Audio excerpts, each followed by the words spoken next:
There's nothing worse than getting all ready for a game with your child and getting to the game, being excited to watch them, sitting amongst the parents, sitting amongst friends, and hearing somebody say something bad about your child or bad about the way that they're playing.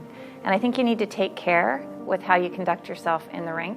As an official on the ice, if you can do this, to be able to filter out what's behind the glass out of your mind and keep focused on the game at hand. Players are going to model the behavior that they see, whether it's from their parents, whether it's from their coach, or even the leadership within their own team. That's why picking captains and alternate captains is so important. I have been called outright racist over plays. I was told to go home that I was worthless. This is all in one game. It was, and I was not the referee in charge, I was just the linesman. That game definitely got to me, especially because as we were leaving the ice, we had a crowd of parents that were just screaming insults and things at us. So those kind of moments, you just have to keep your head high and focus on getting the game done, and getting it done right. A parent, I coached his boy 2 years, 2 consecutive years, plus some spring hockey. It got to the point where he was threatening, I called and threatened, yes, physically. About 5 years later, I'm walking into a rink in a tournament, and he was there outside. I'm thinking, oh, this could end badly. He apologized. We shook hands. He told me he became everything that he dreaded about being a hockey parent, that he totally lost his perspective. It ended well, but it took 5 years. It was 5 years later. I will admit that I certainly do homework on parents before we make our final selections on teams. It's something that I'd highly recommend to do. Maybe it's right, maybe it's wrong, but as hockey players come with some type of reputation usually, you need to check out what your parent group is as well.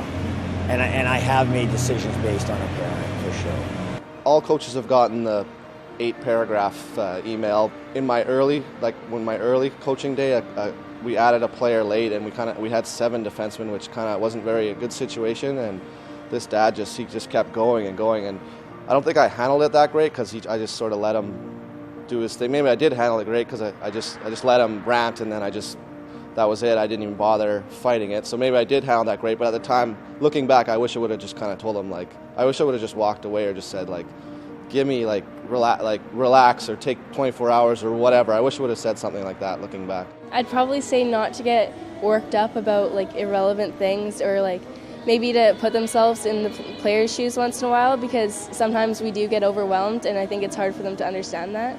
Hockey at our age right now isn't really about winning. It's more about development for players, and winning's not going to be a big deal right now. It's more about developing, and not every player or not every child of yours is going to probably make it in the NHL. Everyone's a human. Everyone makes a mistake.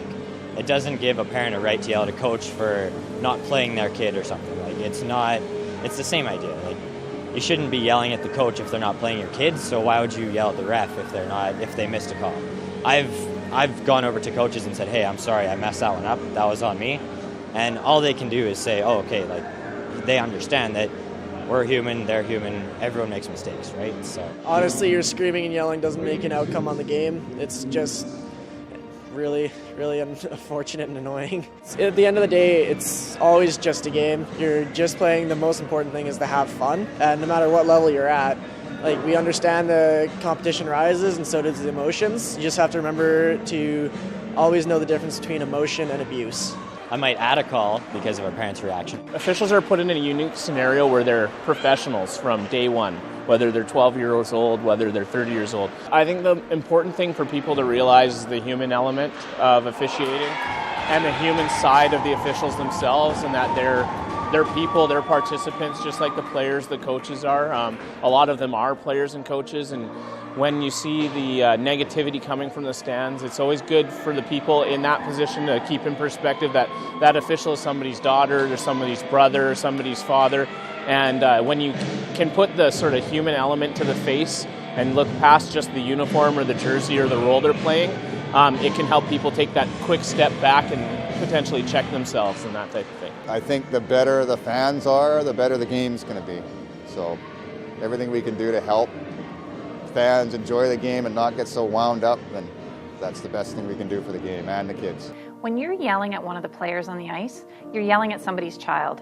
And potentially you're sitting next to that parent that can hear you talking bad about their child. And I can tell you there's nothing worse to go and watch your son play or your daughter play and have somebody put down the way they're playing when you know they're trying their best.